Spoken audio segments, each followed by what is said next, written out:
Donc, dans la suite, on va parler un peu d'ingénierie concurrente, principalement. L'ingénierie concurrente et son rapport avec le BIM. Donc, on va faire le lien entre les deux, un peu brièvement, avant de passer à la partie outils de gestion.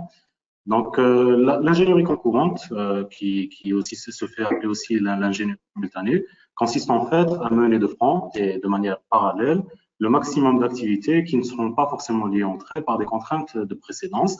Elle se distingue de l'ingénierie séquentielle, dans laquelle les étapes vont se suivre avec forcément une condition d'achèvement à chaque fois. Donc, il y aura forcément, bien sûr, des critères pardon, qui seront maintenus, donc en termes de performance, qualité, coût et délai. Et la liaison entre ces différents critères formera la problématique même de l'ingénierie concurrente. Donc, on se retrouve aussi avec une autre définition qui va peut-être imager la définition précédente. Donc, l'ingénierie concurrente doit se rapporter un peu à un match de rugby dans lequel l'équipe est organisée en ligne pour faire progresser le ballon de front, là où l'ingénierie simultanée sera plus à une course de relais dans laquelle le jalon sera transmis successivement entre les différents coéquipiers. Donc, on va un peu schématiser tout ça d'une autre manière. Pour l'ingénierie séquentielle, on aura les différents intervenants, donc les différentes étapes. Il va y avoir une succession dans les étapes, avec à chaque fois une condition d'achèvement pour chacune et des informations non centralisées autour d'un même référentiel. Là où l'ingénierie concurrente se fera de manière simultanée, donc on aura une simultanéité complète entre les différents intervenants, un partage d'informations un partage d'informations complet, donc qui est directement partagé sur une plateforme numérique, par exemple. Et enfin, on aura un retour d'expérience par rapport au cycle de vie du projet.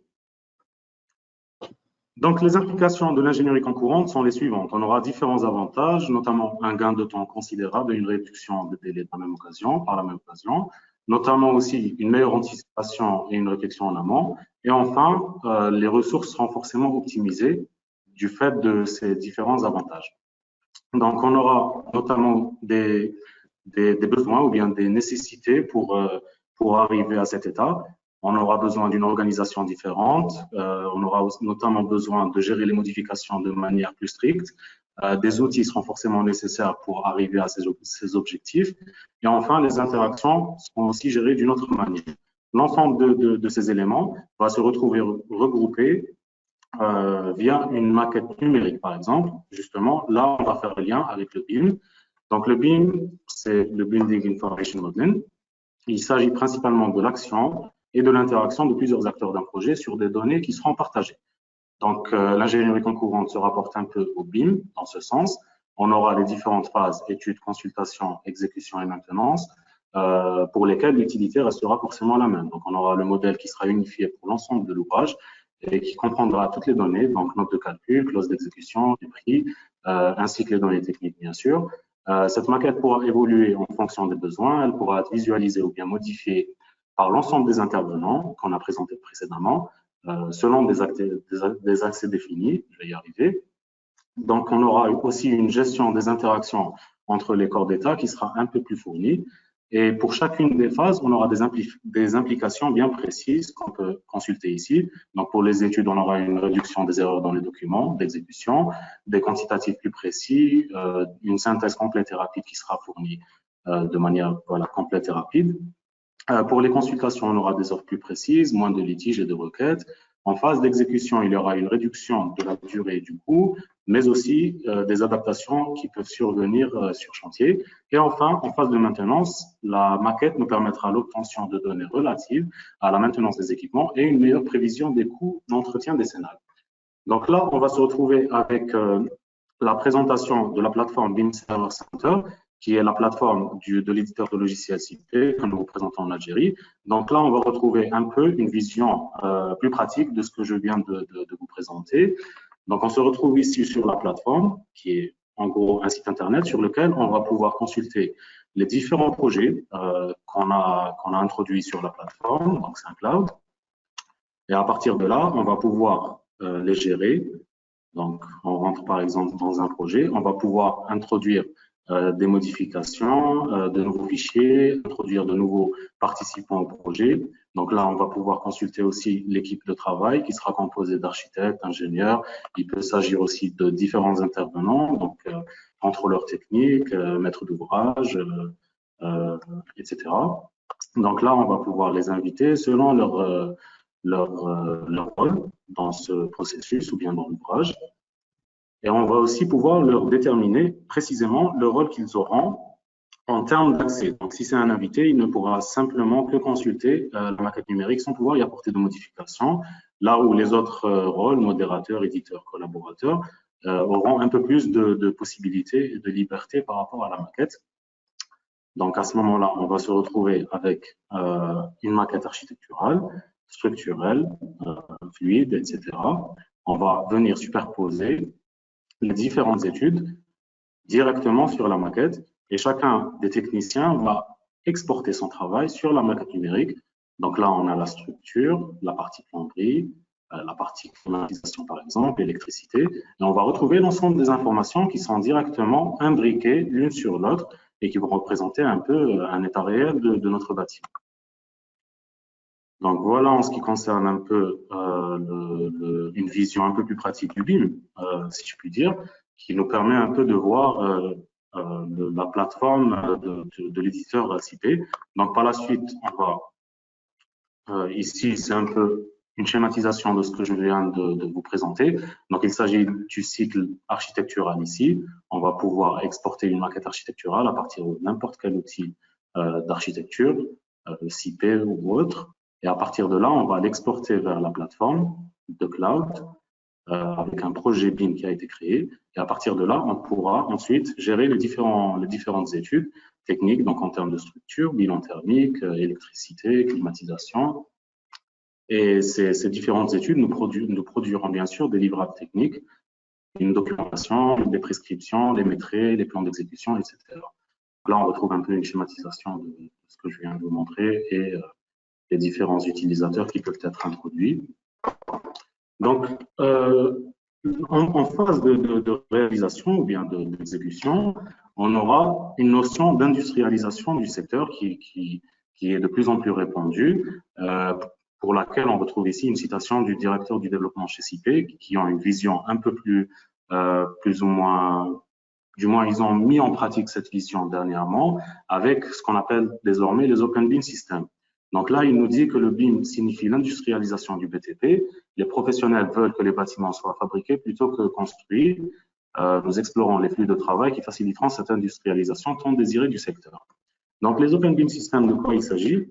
En fait, contrairement à des objets tels qu'on les connaît précédemment, il s'agit de systèmes de fabricants. On retrouve ici, par exemple, des systèmes Toshiba, dans lesquels on va retrouver les différentes prescriptions ou bien descriptions techniques et qui vont s'agrémenter directement avec la maquette numérique. Donc, cela permet une industrialisation de la maquette ou bien du projet en y apportant une précision qui est agrémentée d'un catalogue de fabricants et des exigences qui seront respectées. Donc ici, on est sur une vision un peu plus différente qui va pouvoir travailler en interaction. Donc si on apporte ici une maquette, une unité extérieure de climatisation par exemple, elle travaillera en interaction avec les différents autres systèmes, donc tout ce qui est électricité, etc. Et on retrouve ces Open BIM Systems directement sur la plateforme que je viens de vous présenter. Donc, sur le store, on a du Isover, du Bosch, Schneider, Sony Duval et bien d'autres. Donc, les fabricants sont intégrés petit à petit sur la plateforme avec leurs différentes applications pour chacun. Donc, on va sans plus tarder passer à la partie gestion de projet sur logiciel. Et pour ça, je vais vous présenter un peu une vision un peu générale sur le logiciel principal qui sera CIP Project, qui sera enrichi avec les banques de données qu'on voit ici. Donc, on a le générateur de prix, des détails constructifs, mais aussi les Open BIM, donc le Cost Estimator et le Quantities, qui vont travailler à partir d'une maquette numérique. Donc, moi, je vais commencer directement avec le Cost Estimator ici. Je l'ai déjà ouvert et j'ai une maquette architecturale d'une petite villa sur laquelle je vais un peu travailler. Donc, je me retrouve sur l'interface du logiciel dans laquelle je vais pouvoir introduire différentes données qui se rapportent à notre projet et à partir desquelles on va pouvoir produire une budgétisation de l'ouvrage, donc le montant total et le coût de la construction, mais de manière vraiment approximative. Donc, il s'agit d'une estimation ici. On pourra, ou bien on aura la possibilité d'introduire plus de précision dans les autres outils. Donc là, je vais affiner l'estimation à chaque fois en introduisant des données supplémentaires en phase avant-projet sommaire. Ici, on va pouvoir introduire la situation et les niveaux de l'ouvrage. Et ensuite, en avant-projet détaillé, ce sera le même principe pour les détails, c'est-à-dire constructifs, donc en termes de fondation, structure, système constructif, les installations qui seront installées. Et en fonction de ça, on aura une petite estimation des ouvrages qui seront produits, ainsi qu'un récapitulatif complet qui reprend notamment les données d'ouvrage qu'on vient d'introduire ici, mais aussi l'estimation qu'on a eue à partir du logiciel. Mais ici, je vais un peu plus aller vers plus de détails plutôt. Donc, je vais aller vers l'Open Beam Quantities qui va me permettre ici de produire un métré, donc un quantitatif complet de mon ouvrage en prenant en compte les différents éléments en 3D. Donc là, quand je sélectionne un élément poteau, je vais voir qu'il s'agit du poteau 4 directement, les murs, etc. Donc, pour cela, je vais avoir besoin d'une banque de prix. Cette banque de prix, je peux plutôt la produire manuellement avec mes propres données, que ce soit par rapport à des ouvrages précédents ou bien une expérience précédente. Mais là, c'est plus intéressant pour moi de produire ma banque de prix directement à partir du générateur de prix. Donc, c'est une autre application citée dans laquelle, en fait, il s'agit d'une banque de données dans laquelle on va retrouver les différentes unités d'ouvrage, donc tout article ou tout élément qui compose notre ouvrage, et cela en fonction du type d'ouvrage dans lequel on se trouve. On peut notamment introduire différentes données relatives à l'ouvrage pour apporter plus de précision dans l'estimation des coûts. Moi, je vais aller simplement chercher un poteau dans structure et gros œuvre et je vais aller dans le poteau ici. Donc, on a les différents éléments en bois, acier, etc. Moi, ce qui me concerne, enfin, ce qui m'intéresse, c'est le béton. Je vais prendre un poteau en béton rectangulaire.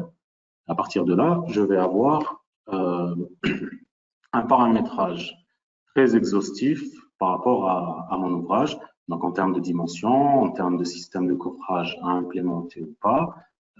Et vous verrez ensuite, ou bien tout de suite plutôt, que le prix sera modifié automatiquement, donc en fonction des différentes données que je vais produire. Donc, si j'enlève mon système de coffrage, je vais me retrouver directement avec un prix qui est réduit de 10 000 dinars dans ce cas. Donc, là, je vais aussi avoir des groupes commerciaux différents. Donc, pour le générateur de prix, il s'agit de cette icône. Je peux avoir aussi un découvrant du fournisseur Master Builders qui est directement implémenté et qui va produire des prix différents, ces prix qui ont été introduits dans le générateur de prix avec ses fiches techniques et les différents détails qui s'y rapportent. Donc, en dessous, je vais avoir aussi un paramétrage pour mon béton, donc en termes de classe d'environnement, résistance, etc. Les aciers, les séparateurs. Et on aura un paramétrage très sensiblement similaire pour l'ensemble des éléments qui se trouvent ici dans la bibliothèque des ouvrages. Donc, on a les équipements techniques, les aménagements et finitions, donc tout type d'éléments qui rentrent dans le cadre d'une construction. Je retrouve en dessous donc la décomposition de mon poteau avec les différents éléments qui la composent, la main-d'œuvre, le matériel, les matériaux qui vont être nécessaires pour sa production, ainsi que leur quantité. Donc, c'est une décomposition complète. Je retrouve aussi les prescriptions pour le cahier des charges, donc les clauses techniques, des critères pour le métré, des clauses préalables, etc.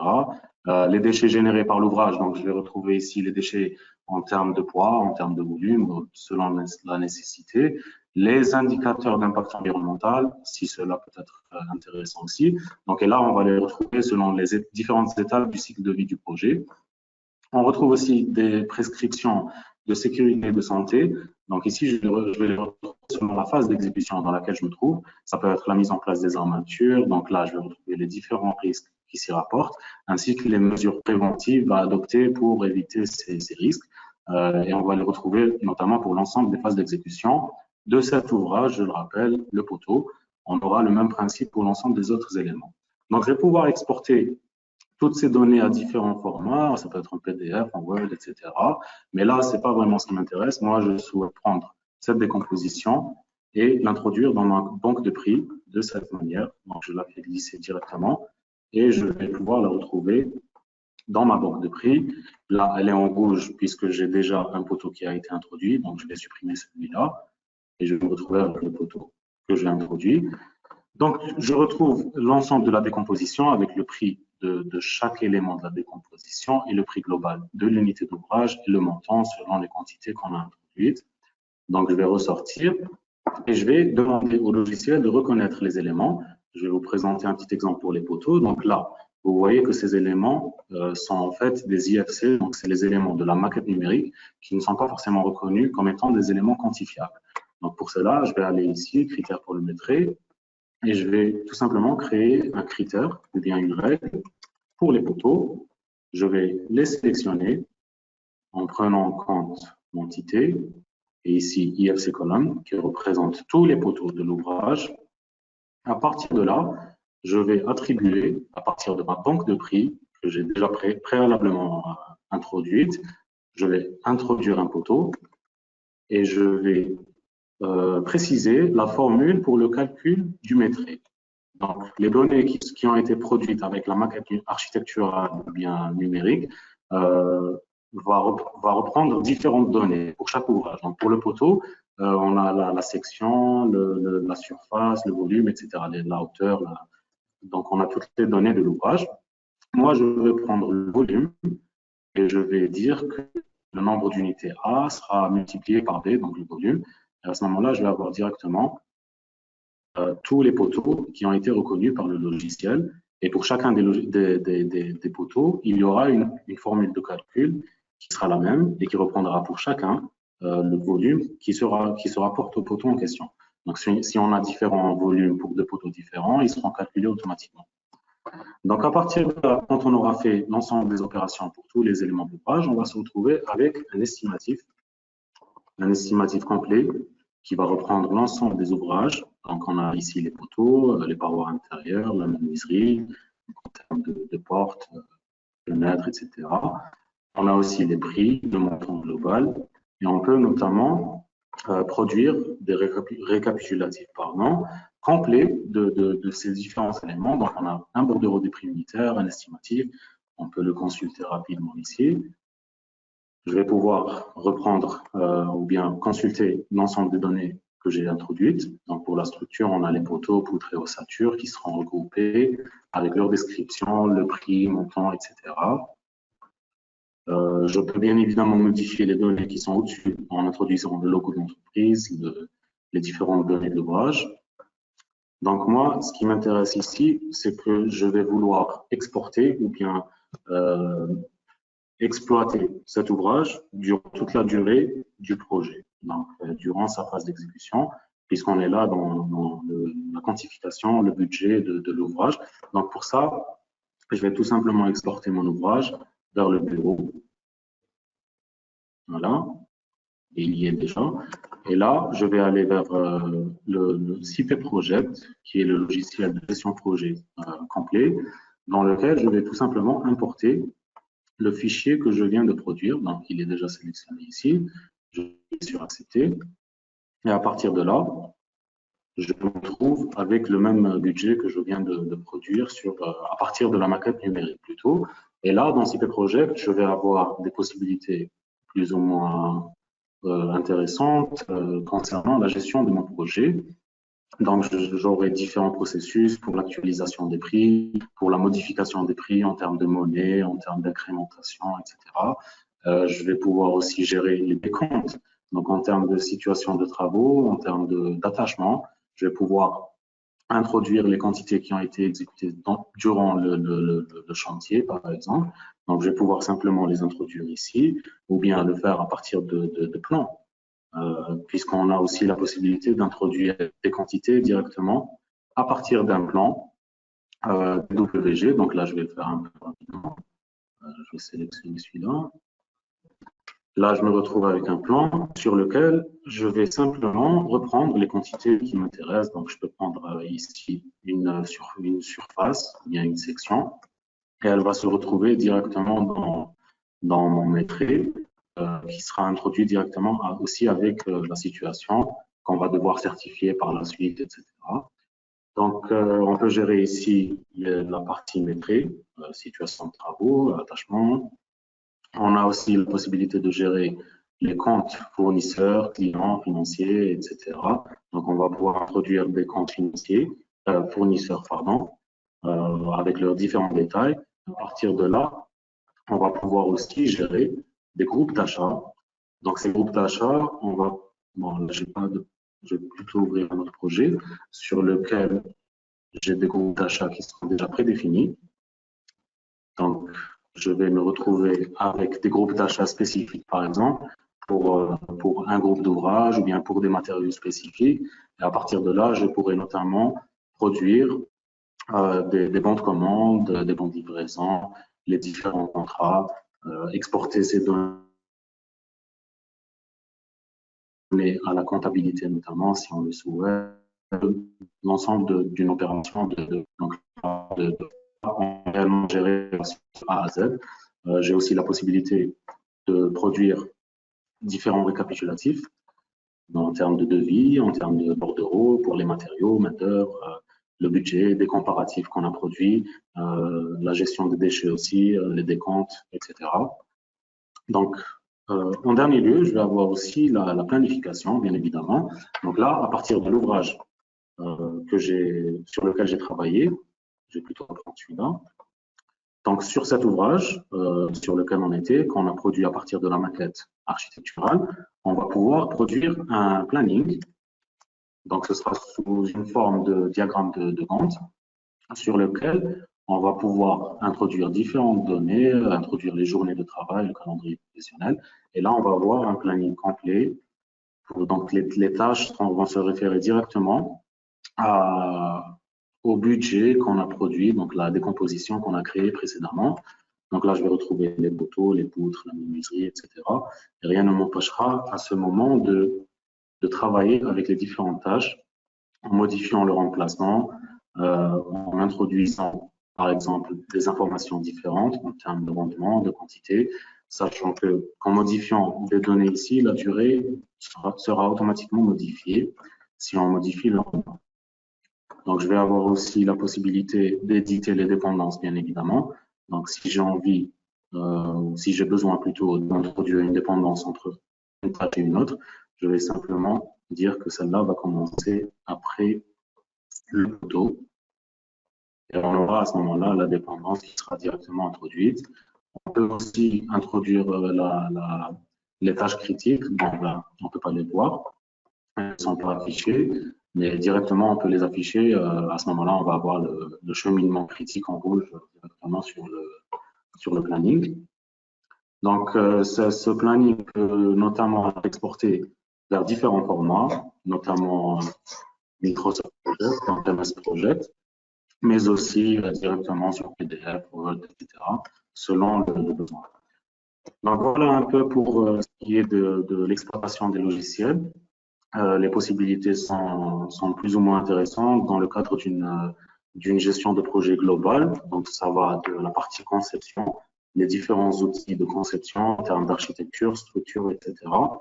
Et on continue avec les mêmes outils jusqu'à la partie métrée, la partie exécution, donc sur le terrain, et tout ça avec l'introduction des différents intervenants et la collaboration de ces derniers sur une plateforme numérique unifiée, comme je vous l'ai présenté en termes d'ingénierie concurrente notamment. Donc, on va retrouver l'ensemble de ces intervenants, qui vont travailler de manière concurrente, simultanée, sur le même ouvrage, en introduisant à chaque fois les éléments dont ils ont besoin et en extrayant aussi ce dont ils ont besoin.